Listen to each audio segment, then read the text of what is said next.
বন্ধুরা, আমরা সবাই গেম খেলতে পছন্দ করি এবং কোনো গেম শুরু করলে তা আমরা শেষ করতে চাই, আর না করতে পারলে অনেকের মন ভেঙে যায়, আবার অনেকে তো ডিপ্রেশনে পর্যন্ত চলে যায়। কিন্তু কিছু কিছু গেম আছে যেগুলো কমপ্লিট করা প্রায় ইম্পসিবল, লাইক সাবওয়ে সার্ফার।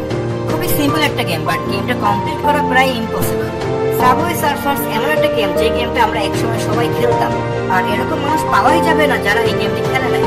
আমি জানি তোমাদের মধ্যে কখনো না কখনো এই প্রশ্ন এসেছে যে সাবওয়ে সার্ফার গেমের গল্পটা কি, এই গেমের শেষ কোথায়, বা শেষ থাকলেও কি হতে পারে সেই শেষ, বা the ending point of the subway Surfers.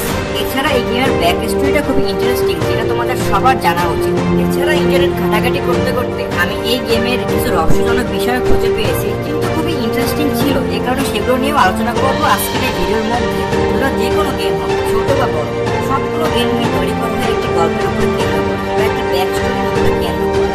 ঠিক একইভাবে সাবওয়ে সার্ফার গেমেরও একটি গল্প আছে বা ব্যাক স্টোরি আছে, এবং সেই গল্পটি হচ্ছে ডেনমার্কের কোপেনহেগেন শহরে বসবাস করত জেক নামের একটি ছেলে। ডেনমার্কে লেখাপড়ার জন্য বাচ্চাদের উপরে অনেক চাপ দেওয়া হয়, কোনো খেলাধুলার সময় ছিল না, শুধু লেখাপড়ার জন্য সময় দেওয়া হয়। কিন্তু আমাদের এই জ্যাক নামের ছেলেটি ছিল সবার থেকে আলাদা।